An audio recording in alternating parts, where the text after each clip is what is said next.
Okay,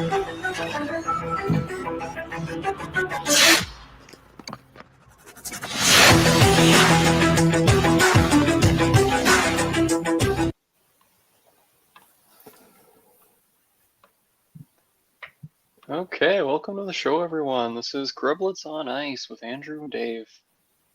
I am Dave. And I am Andrew. We're going to cover some hockey news that's going on. What is going on, Andrew? Well, first up, we got the hit that everyone's talking about. We got the Ryan Reeves hit on Darnell Nurse. Now, we got a Leafs fan and a Sens fan here, so it might be a little bit of bias, but as you can see, I'm a Sens fan. I'll be the non-biased one. And as you can see, I'm a Leafs fan. Oh, wait, there you go. No one can see. Oh, there you go. There you go. Okay, so the only cup a Leafs fan will ever see in touch. We'll start with the Leafs fans' opinion on the hit. What do you think of the Ryan Reeves hit?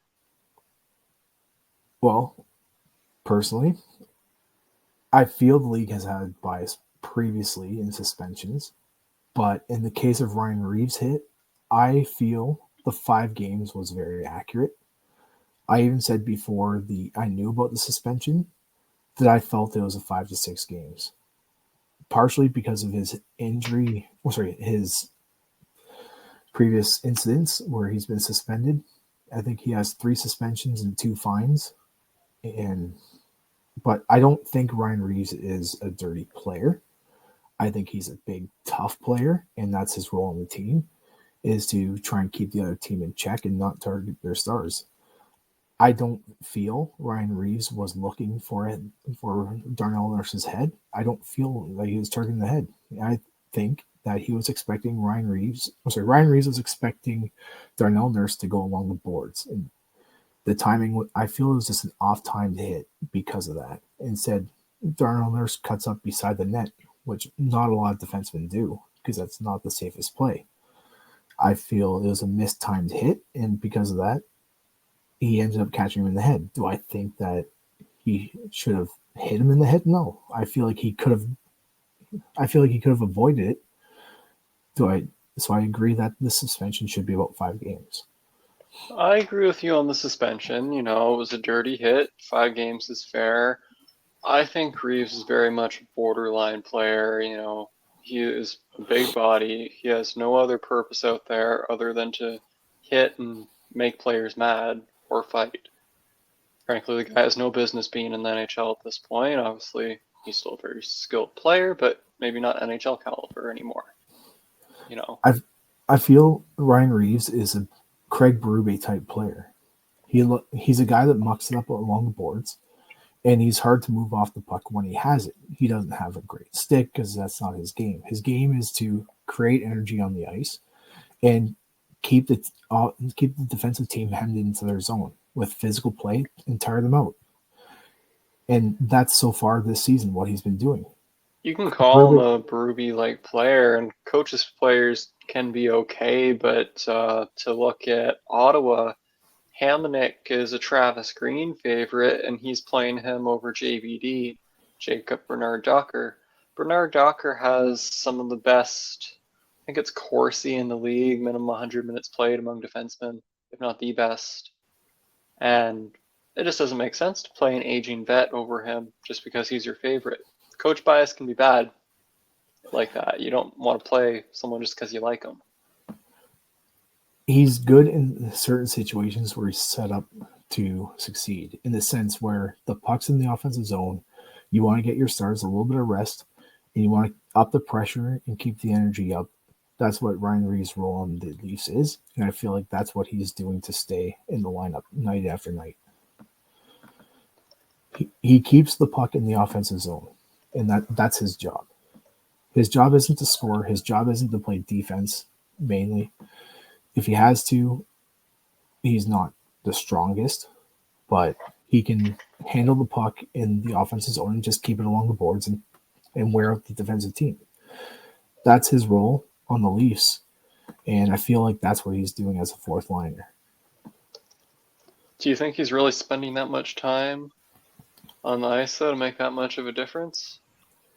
It's not No. so much how much time he's spending on the ice, it's what he's doing with the time on the ice. So he's averaging 751 this season, down from 807 last season. So not a huge difference, but a little bit. No. In 16 games, he has 1 assist, 23 penalty minutes. Let's see. 7 shots on net, and not a whole lot else. No, that's not his role. His role is to eat up. It's just to eat up some critical time where you can get your stars some rest. I don't think you can slide with that anymore in today's NHL. You can't have someone that's just out there to be a goon and eat up time and hit players. You need to have someone like that who's tough, but they still need to have skill. The I NHL's agree with that. changed. You know, every line needs to be able to score. Yeah, you're going to have a shutdown line still, and your top line's still going to be your main scoring line, but you need those third and fourth liners to be able to contribute on a semi-regular basis, not, The third line I would 1 point through completely agree with. 16 games. Sorry, the third line I would completely agree with, and I think that's the Leafs' biggest boogeyman right now. And currently, with a couple of the injuries that they have, they're forced to play players like Pontus Holmberg. I think that's one of the guys that you really need to look at as a Leaf fan, because he's just another guy on the team that you're filling in. He's a third line center, and he's only really in the lineup because he's winning faceoffs. And that's a guy. Faceoffs are important. For sure. Faceoffs are important. He's sitting at a 53.7% on the faceoffs. But as a third line center, you have to somewhat be able to drive your line. And for a guy who's a third line center, he's got 2 assists in 17 games, and he's a -6. So like that is a player who's more impactful on the negative side of the game than a player like Ryan Reeves. As Pontus Holmberg is averaging, where is it? He's averaging 12 minutes, 31 seconds time on ice. And if he's not producing, that's where the real issue lies, instead of a guy like Ryan Reeves, who's not even who's barely playing a quarter of a period with 1 assist in as many games. Okay. Getting back to the main thing, though, the hit itself. So The hit itself. Ryan Reeves comes around, or rather, Darnell Nurse comes around the net. Reeves hits him straight to the head, partially knocks his helmet off. You've all seen the pictures, plenty of blood around. Nurse was thankfully able to somehow get up with the trainer's help after. I don't know how, because he basically got hit by a truck. But he was able to go and get evaluated, and he is going to be okay. He's, I think, day-to-day right now, surprisingly. The picture looks way worse than what the injury was. The blood's going to scare everyone. Not even that part. It was and I'm very glad he's okay. Like, he's going to be okay. He's going to return to lineup fairly soon. But when his neck is twisted like that, he's looking backwards as his feet are facing up the ice. He's looking at the boards behind him. Yeah.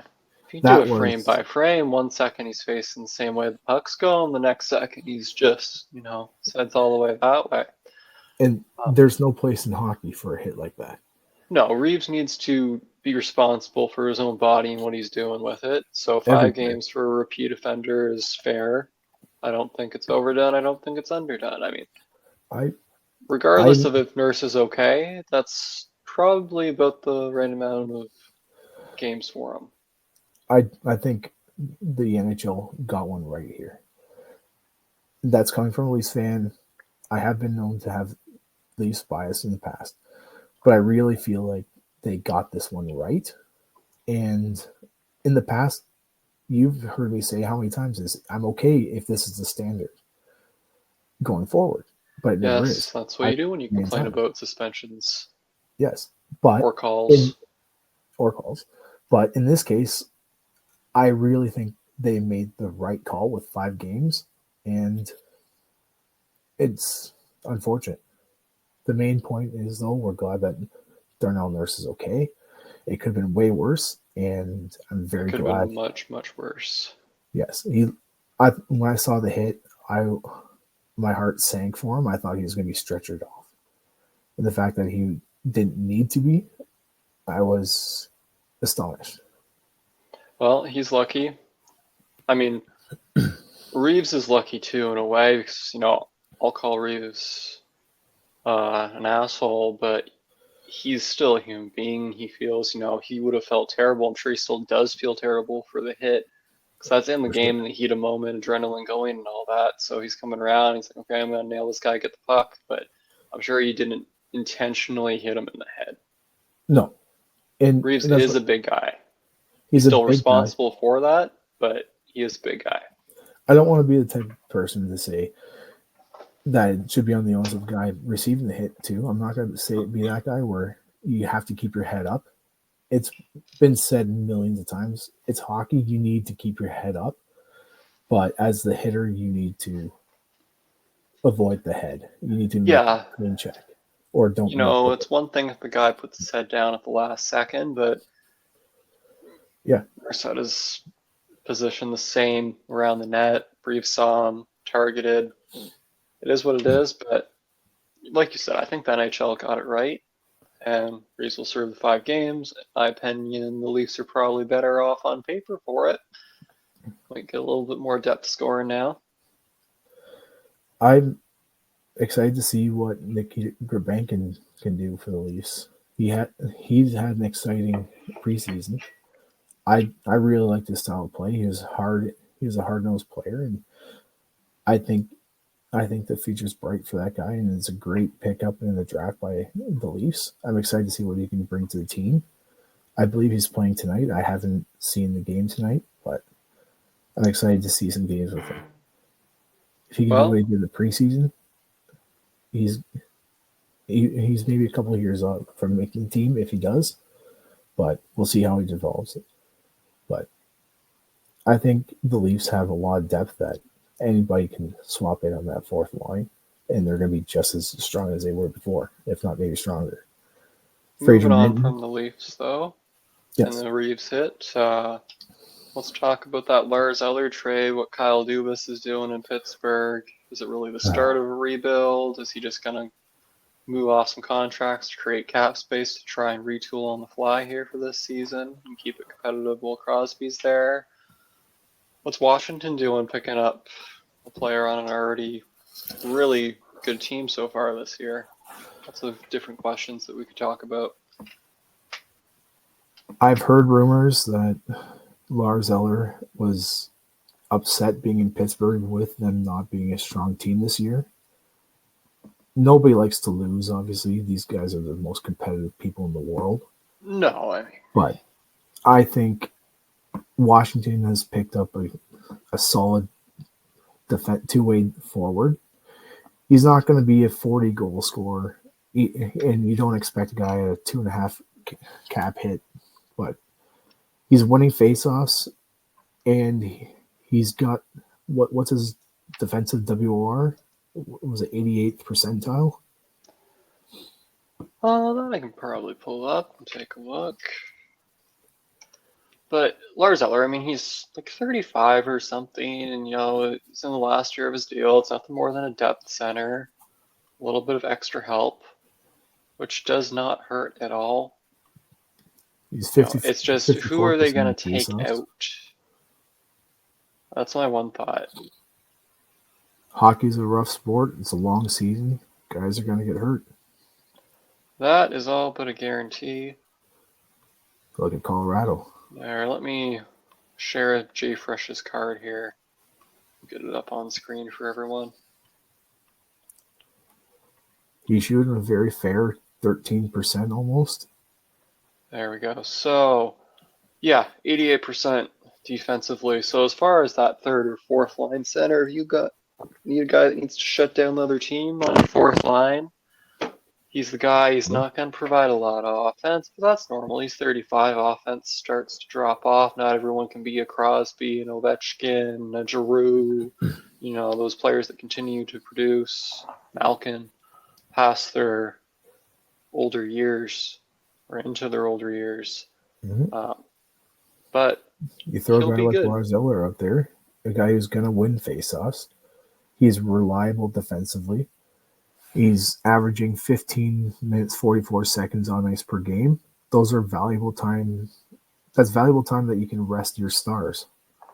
Like if you can reliably throw a third line center that's not going to suffer defensively, they're going to outshoot your opponents, or they're going to keep the puck out of their net.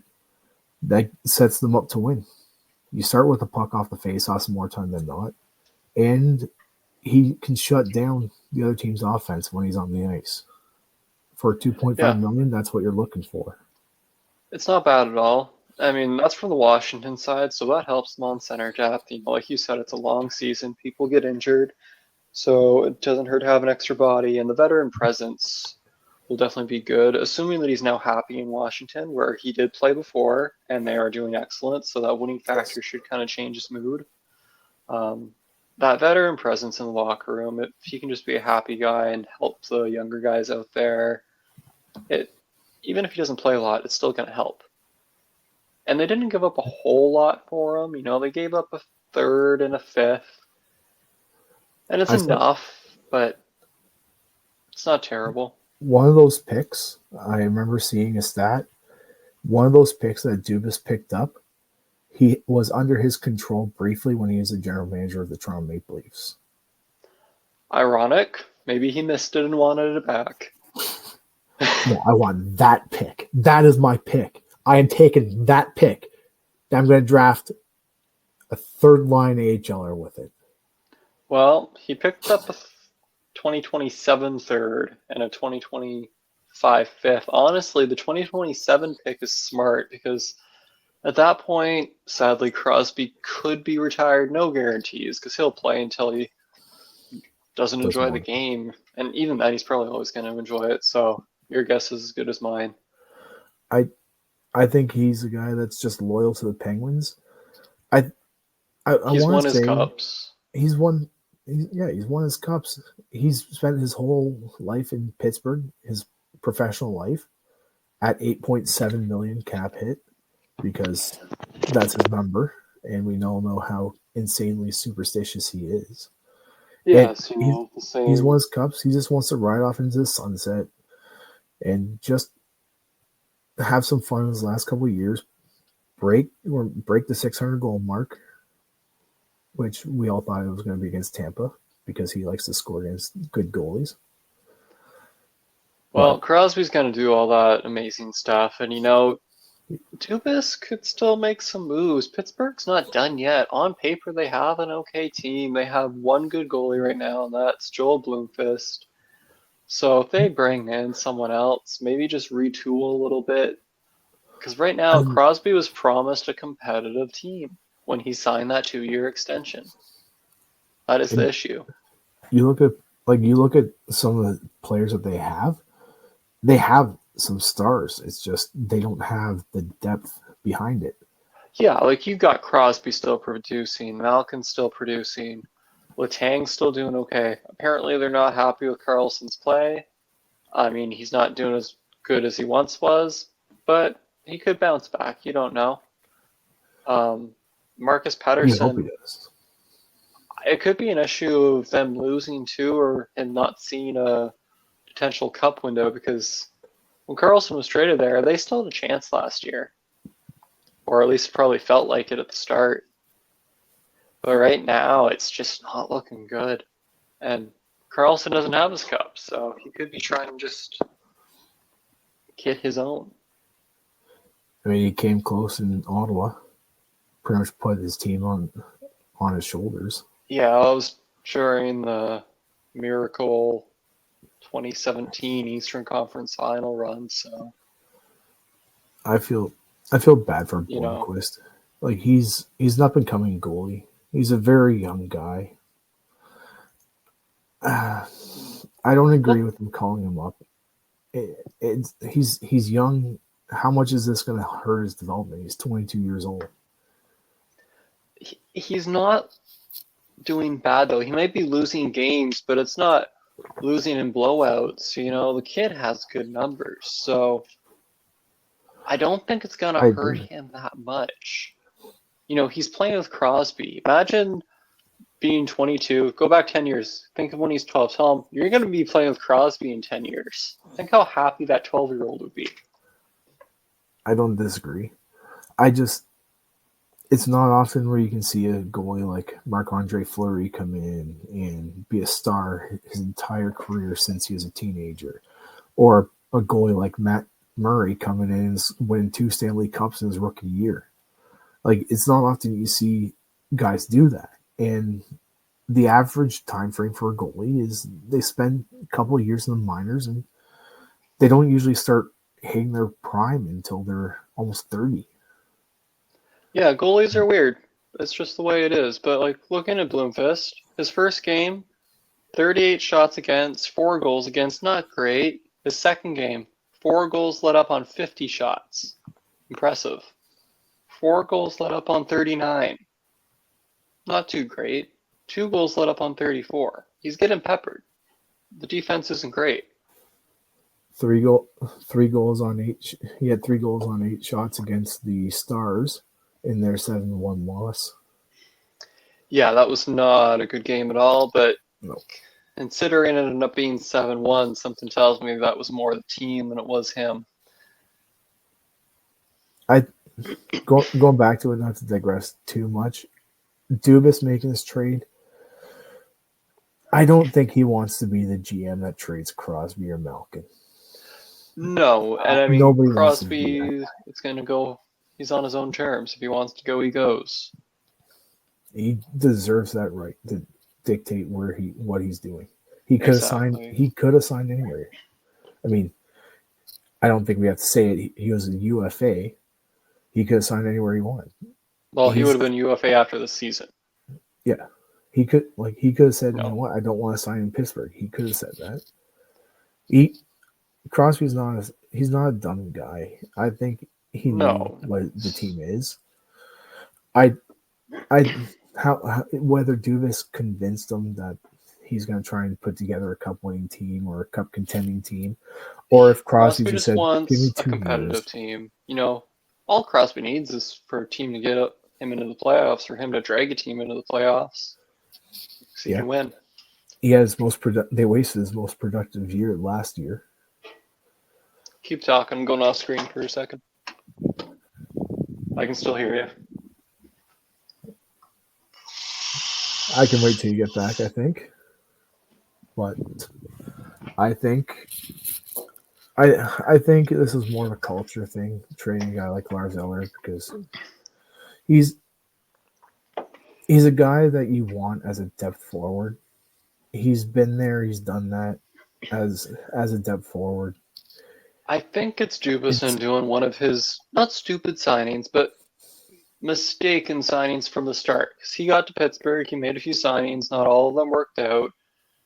Graves is an example of that. Eller is an example of that. The Carlson trade, it's okay.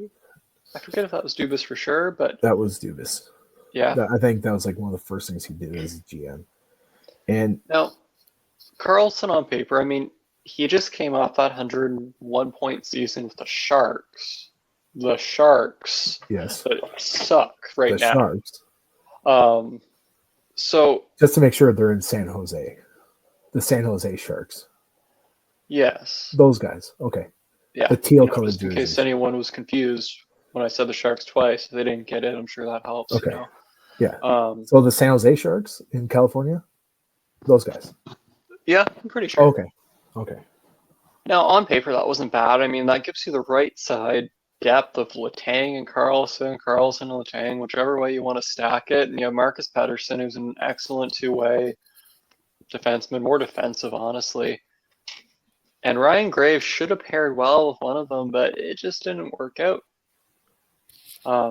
So fix it by trading Eller. I think if he could trade Carlson somewhere and get a decent return, it could work out. At this point, Penguins aren't exactly a cap-strapped team. I'm going to double-check that. But they're not terribly cap-strapped, especially if they traded away Carlson. He's got a pretty decent cap hit. He has a $10 million cap hit. So, current cap space, they have $1 million. So they have 11 million to play with if they trade Carlson away. Yeah, leave it to Dubas to go and sign somebody.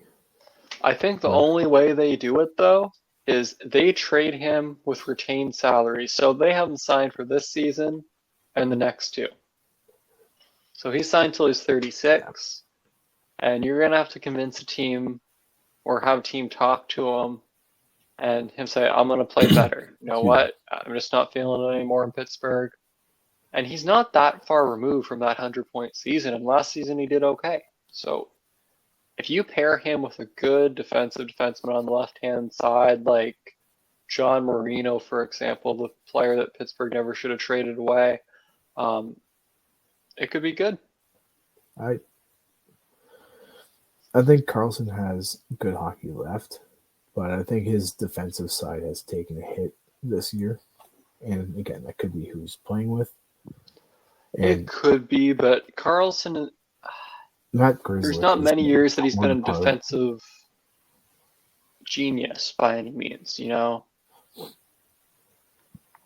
Carlson's a good player and is one of the best defensemen of the modern era, but you know, his defense isn't as good.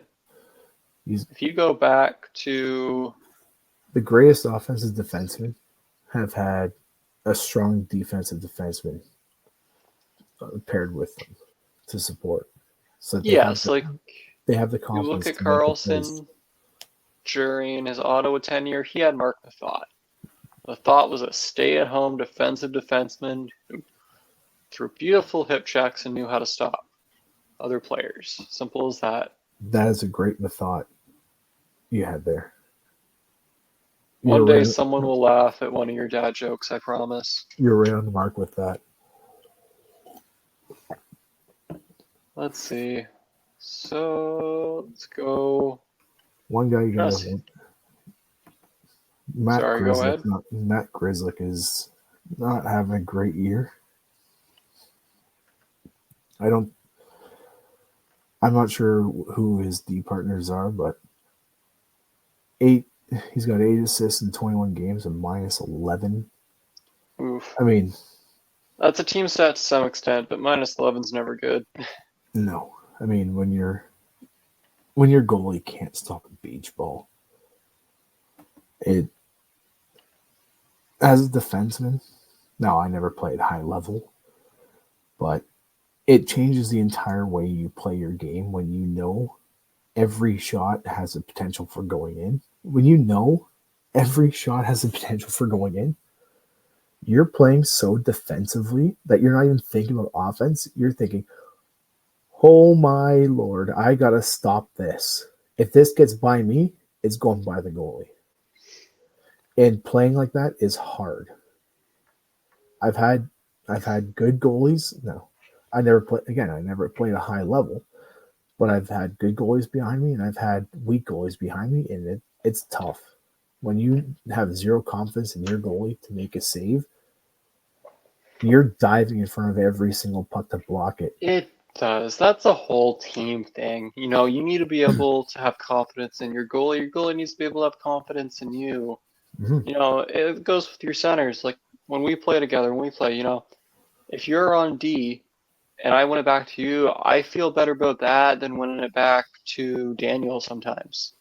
Because you give it a little bit more thought when you pass the puck. Pass. Yeah, Mr. Quick Pass. He does not give many Mark the thoughts about it. You know. Sorry. Sometimes he creates great chances by just randomly chucking it up the ice for us, but if I win it back and I have a good D-man back there, I don't have to worry about, okay, I need to get back and cover because he might lose it or he might turn it over. And that translates right into the NHL. If you have confidence in all your teammates, you're going to be able to play your position better, not worry about having to cover or make up for those other players. Just like the start of the season, Morgan Riley and Chris Tanev looked amazing together. Riley looked like he had confidence because he had Mr. Shutdown Chris Tanev.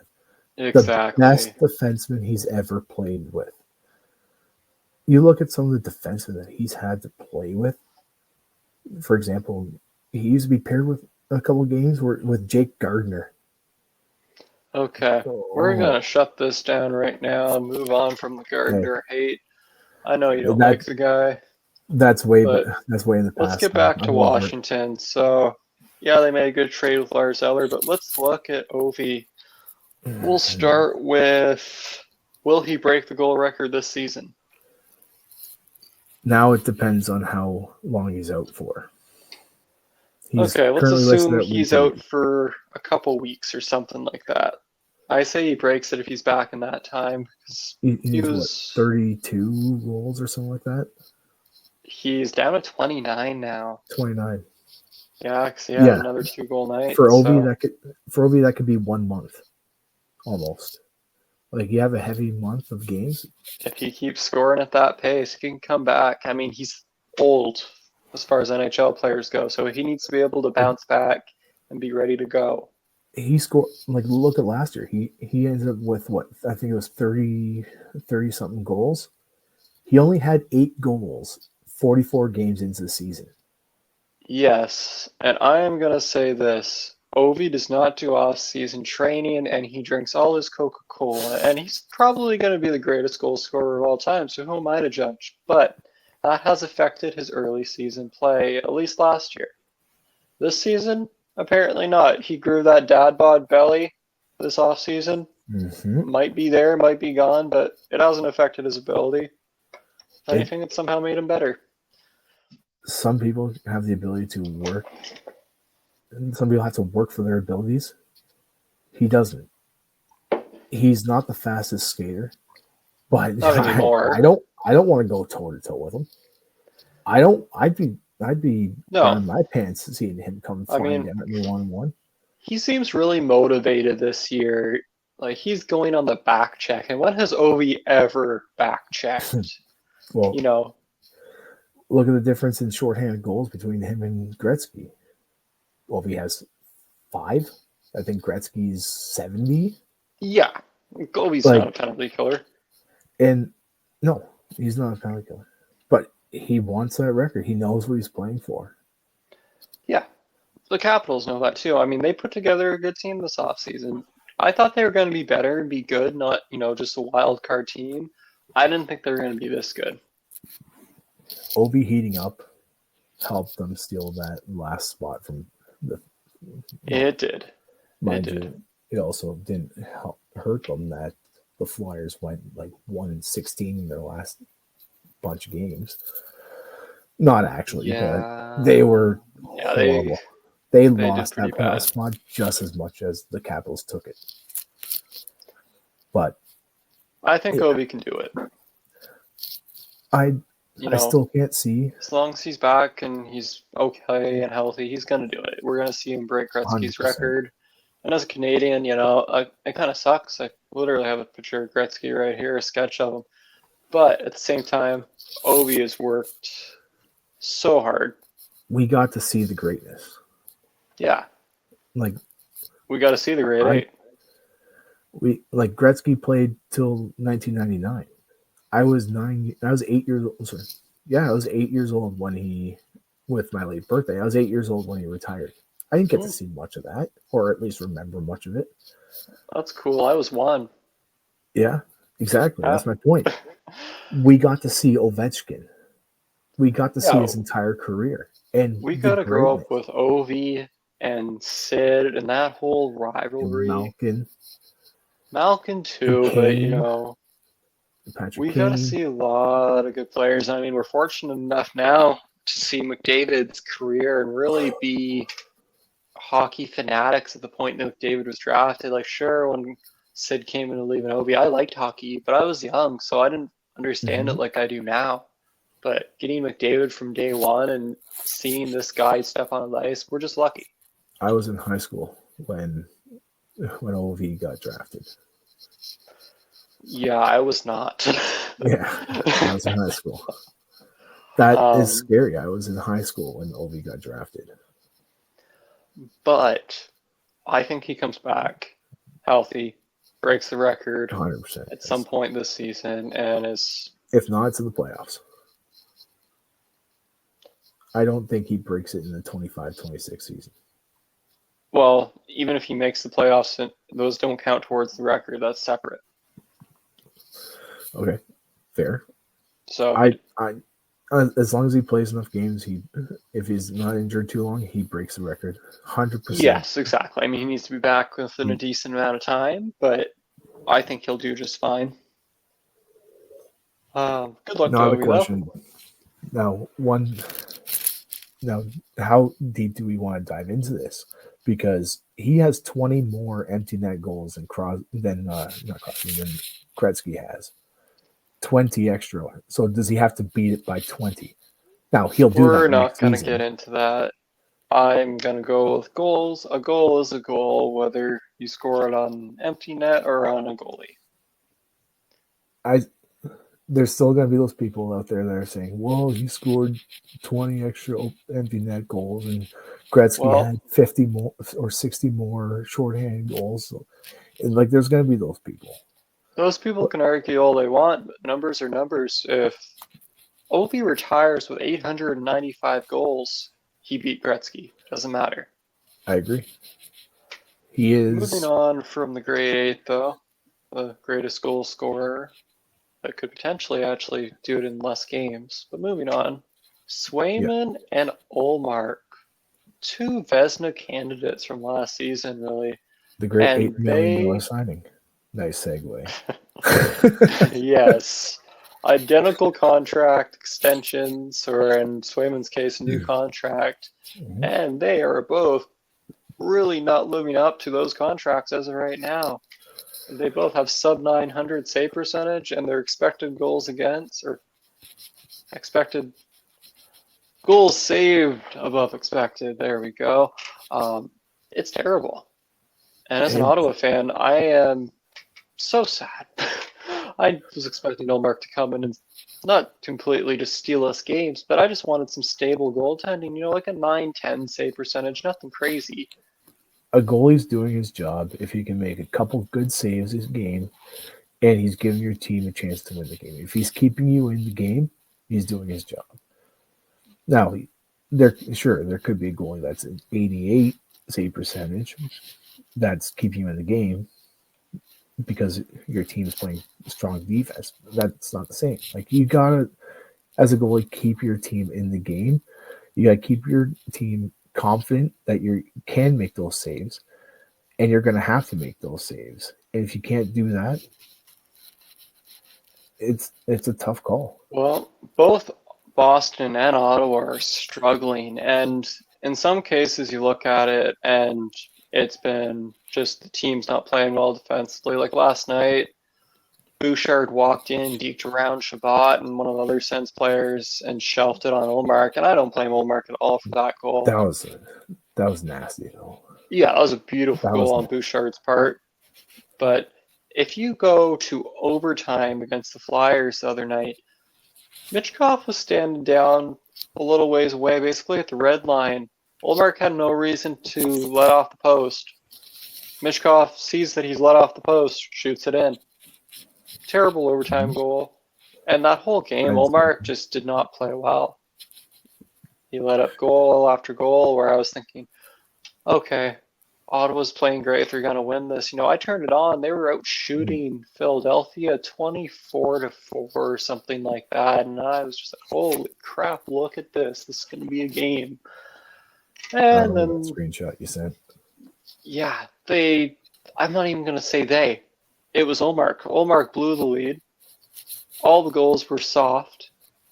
And I'll give it to the Flyers goal. I think it was Fedotov at net. He played outstanding. His save percentage was somewhere around a 900, but the saves that he made in overtime, the third period, one with seconds left, we just got out goalied. But that's the thing. When you trade for a former Vezina winner, technically when Ottawa traded for him, he was the reigning Vezina winner because Hellebuck hadn't been crowned yet.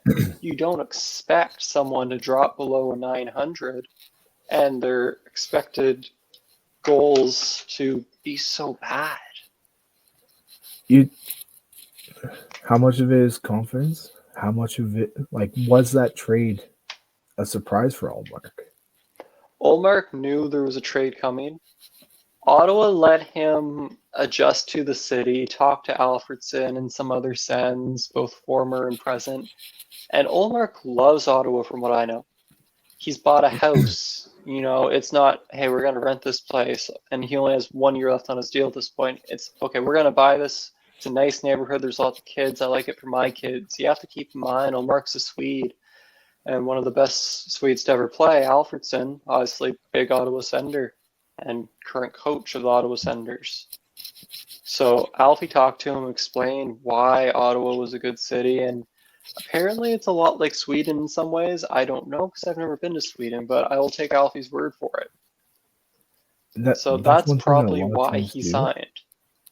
That's one thing that a lot of teams do. That, not to bring this back to the Leafs, but the Leafs don't do it enough. Is keep players like Sundin around. Like, no, Sundin wasn't saying Sweden, but like they don't do that enough. And that's one thing I have to give credit to Ottawa too, is they keep roles for those guys to inspire the next generation, the future teams. A lot of teams are getting better at that now.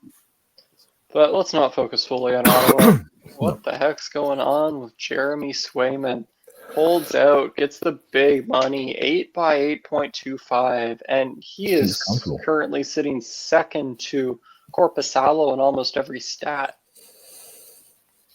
Jonas Corpusalo, the man who Ottawa traded for Olmark, along with some other pieces, obviously. If I'm Boston, you have to get more out of that trade. Like, you're trading, like you said, a previous Vezina winner, and you're getting Corpusalo, and They you're telling got me a you couldn't get first, anything more? Corpusalo, and a solid fourth line player in Mark Pastelik. Now, honestly, Okay. I think it was a genius trade on Ottawa's part, not just because they got 100%. Olmark, because they were able to offload that Corpusalo contract and only retain $1 million. I was worried. I was like, okay, we're going to trade for Olmark, and how the heck are we going to manage 3 goalies? But Ottawa, Steve Stais, excellent trade. was a genius trade. They, in every way, shape, and form of that trade, they got the best part of the deal. Now, At I'm the not going time, to completely crap on Olmark here. I think he's going to bounce back. I He's a think good so. goaltender, and he's had some good games this year. He has had a couple that I've watched where he's just shut the door, like the one against Toronto, and played really well. Yeah, But he needs to start doing that. Sorry? I'm used to seeing that. Getting Yes. goalies. It's I thought you were going to say the Sens beating Toronto, but well, not in the playoffs recently. well, when you get past the first round again, you can talk to me. Okay. One of my favorite Toronto Maple Leafs moments that I ever saw in at the time, the ACC at the time, was that bar down Corey Cross slap shot to finish off the series in overtime against the Sens. I got to watch that live. That's still one of my favorite memories. I'm not saying that as a chirp. It truly is one of my favorite memories that I've ever seen. Well, I'm sure it would be because it's a rival, but it was a long time ago, and I don't think I watched it. Maybe not. Was it 2004? Yeah, I was a whole 6 years old. I was 2004. I would have been 13. Yeah, you're old, we know. But I think both goalies, honestly, are going to bounce back because neither have terrible defense in front of them. They're both decent. Boston's taken a little bit of a hit defensively. Like, they still have their top They four. have and they haven't. That top 4 is excellent. Yeah, Zadorov probably got overpaid a little, but he's a good, big defenseman, not to sound like your stereotypical NHL guy, but that's what he is. And McAvoy's a Norris caliber defenseman. We're going to call a spade a heart? That's what he is. You can't call a spade a heart and say, well, no, you have, that's exactly his style. Yeah, he's a big boy with skill. Big, strong, scary. Like, I wouldn't want to go in the corner with him. That's a horrible night. Hell no.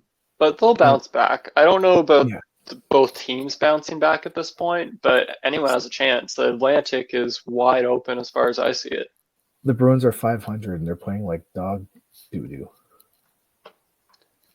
Exactly, to Like quote our it's friend Guy there. But if you look at well, the he Atlantic used right a certain now, expletive, but yes, you got your top three with Florida, Toronto, and Tampa, and I'll give it to Tampa. They're at a 618, but then you have Boston 475, Ottawa 472, Buffalo 472, Detroit 444, and then Montreal 421. I think Montreal's just going to tank and get a high pick, but um, those other they have teams no are all kind of identity. fighting right now. So Like if you have a battle for a wild card spot, they're going to have to start doing better because the Metro, they aren't exactly slumps there. Because the Rangers are sitting in the wild card they're spot with a 7-3-5. This is why we should have the 1-8 seeding back, but that's another hundred story. We can percent talk agree about that another time. Um, that needs to be that it needs to be. Like we'll I get see. the NHL, they're an entertainment league. That's what they do. They have to sell, and how do you sell hockey? By developing rivalries. You're telling me if are you telling me you wouldn't love to see another Leafs Habs playoff series? Like as a hockey I fan, would you rather see a Leafs Habs playoff series year after year, or would you rather see the Leafs playing against the Philadelphia Flyers? Like I there's not like the much variety. rivalry. Do that 1-8 seeding because then you end up with these same matchups. And as a Leafs fan, I'm sure you're sick of Boston losing in 7 games. If you had that 1-8 seeding, it might be a little bit different. Hey, I'm a Leaf fan, and I picked Boston in 5 last year, and I almost got it. I should have picked 7. That's what I got me the should points in the pool. look. I mean, I ended up winning that pool, but it's like the it was a painful series to watch. Yeah, I As can a see Leaf that from fan, your it perspective. was one of the worst because yes, it's the most recent, and it's also their 8th playoff loss out of 9. But there's something Speaking about of this past painful year in the that was Leafs, painful. Well, Matthews, nice you worried segue. about his injury? Now I heard the news yesterday today that he's over in Germany seeing a doctor, It's a but doctor that he's seen before, and many I NHL know players have, or just through some sports. soccer things, this guy treats a lot of soccer players or Yeah, football he's players if you're in Europe. So Matthews' body is worth millions of dollars. He has to be healthy because the Leafs now, right now, they're not struggling. They're playing like Marner has done a complete 180 from where he was at the start of the season. He is driving his line. He's playing great. And I've been a big Marner critic because sometimes it just looks like he's trying to you have force been. it.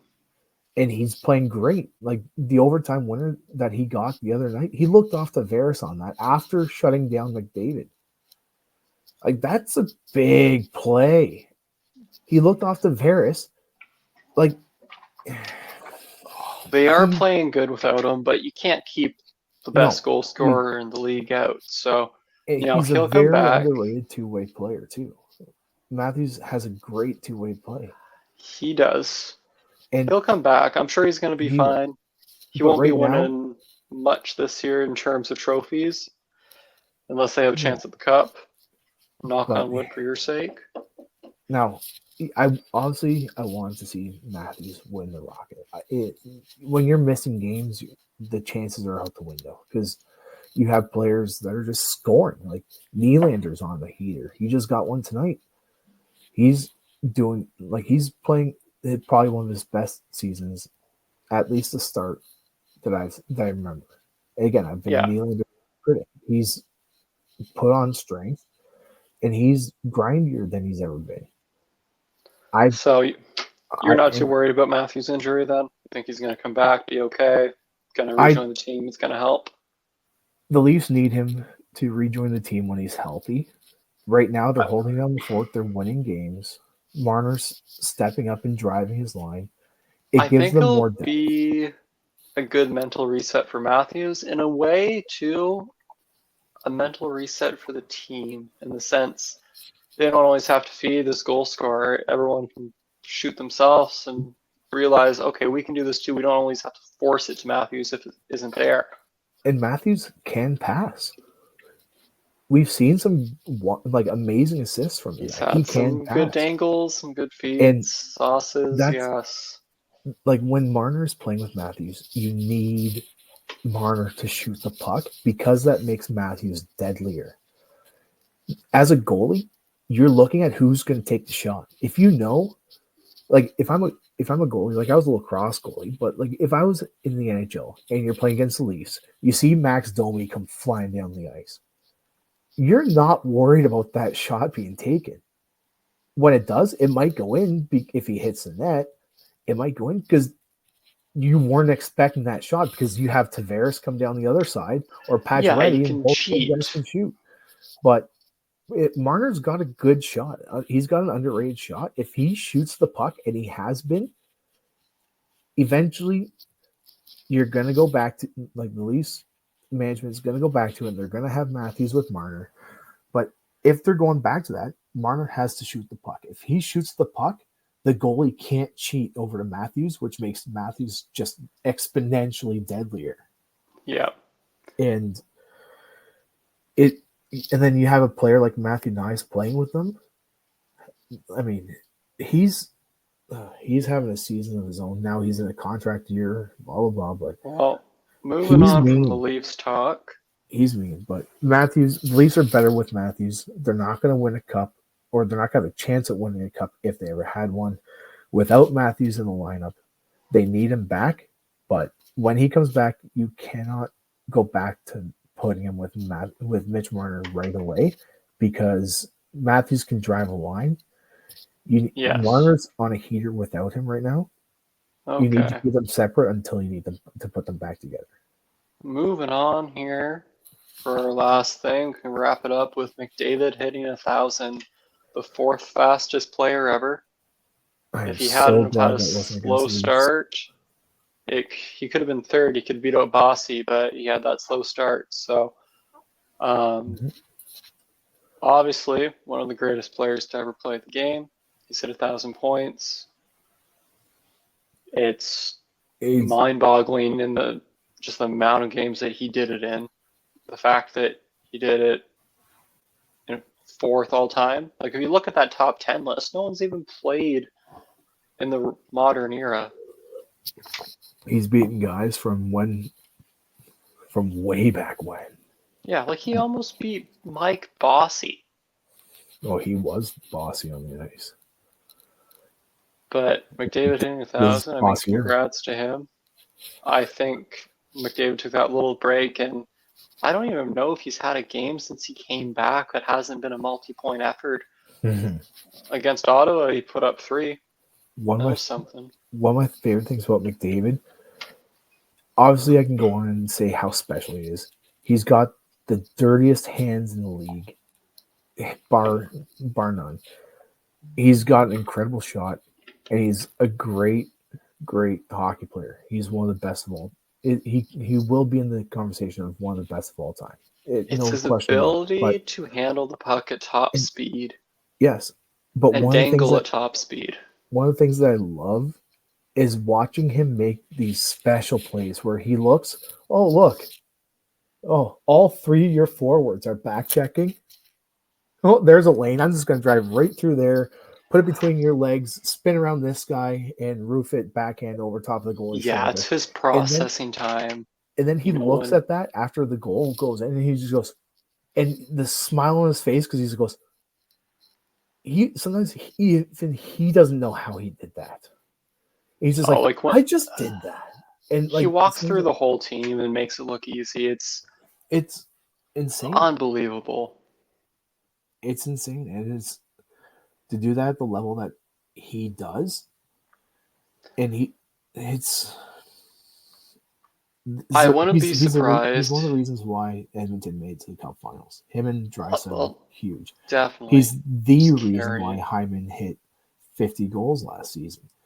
Was McDavid, he doesn't have a shot net, so he just smacks it off of Hyman's stick. It's like he just probably looks at Zach and goes, hey, go to the other post and just keep your stick on the ice. I will hit you. And then he just fires the puck off the stick and in. It's Exactly. like everybody. It's like He's up to he's a, 24 points in 17 games this year. I mean, he had a slow start. By slow, I mean point per game because that's McDavid. But it's McDavid's slow. yeah, McDavid's so slow is still better than 80% of the league. that's good enough for 13th in the league right now and 10 points behind the league leader, aka McKinnon. But we could see him catch up and get the Hart Ross. If he Oh, can drag and Edmonton back into the playoffs, maybe the Hart. now that being said, McKinnon is a special player on his own. That McKinnon's a different McDavid to catch beast. him, it also means McKinnon had to have had a cold streak somewhere. He's not going to keep up this pace all season. I mean, 30. He could. It's 34-19, but McDavid could just go on a higher pace than him and catch up. That's exactly what he did last year. It's not like McKinnon really slowed down. It's not like And, Kucherov slowed down. McKinnon, those guys did good. McDavid just went on a yeah, tear. and those guys are the two best forwards in the league. They're slightly different styles. McKinnon is mean. Like McDavid goes around you, McKinnon goes through you, and he doesn't care who you are. You could be Zadorov or Zadorov, whatever his name is. You know who I'm talking about, Boston Bruins Nikita guy. Zadorov? Yeah, like you could be him. Oh, he wants to line you up. You want to line me up for a hit? You're gonna have bad time. Yeah, I mean, when you have It's that speed, you can go right around them. McKinnon. Anyway, McKinnon is an incredible player on his own, but he uses his size a lot more than McDavid does because he has it. yes, slightly different play styles. And that guy hates carbs. Yep. He hates carbs. It's no junk food for him, but best no, man on the planet can eat chocolate chip cookies on the bench. No carbs for anybody on that team when he's around. Well, Makar got away with a chocolate chip cookie. McKinnon didn't say anything, or maybe he didn't know. I'm sure McKinnon probably said something offline about that one. Yeah, maybe or in maybe the locker room or later, but what's he going to say? Hey, stop putting up more points than me while you're eating chocolate chip cookies. Like, maybe that's what fuels Makar. Maybe he pulls a FNUF on Kessel. Hey, I saw you eat 4 cookies. You got to get on that treadmill, bud. Do you remember that? Okay. I do not, but I think like it's about time we wrap this one up. Okay, congrats to McDavid on his 1,000th. And as incredible as it is, he scored 1,000 as a Leaf fan. Thank God it wasn't against us for once. Yes, he was insist all records are broken against you, or all milestones are scored against you. There's a term called Leafy. We're not going to get into it. Leaf fans know what it means. We will not get into it. Leaf fans, you know what it means. If there's a player that's played 40 games in the NHL, still looking for his first NHL point, and they're lining up against the Leafs, you're betting on that guy to put a point that game. It's gonna it happens, and like Kucherov remember when you said we weren't gonna get into it? This is getting into it. Not as far as I wanted it to be, but we're running out of time here. Who did Kucherov score his 100th assist of the year against? It wasn't Ottawa. It wasn't Montreal. It was on the power play in the very last game against the Toronto Maple Leafs. Okay, well, that's what happens, and I'm glad this one. Ladies and gents that are watching, I hope you've enjoyed Dave going on about the Leafs being leafy. But this has been Grublets on Ice. This is our first episode, so I hope you enjoyed. And everyone have a good night. You saw it here first. Leafy.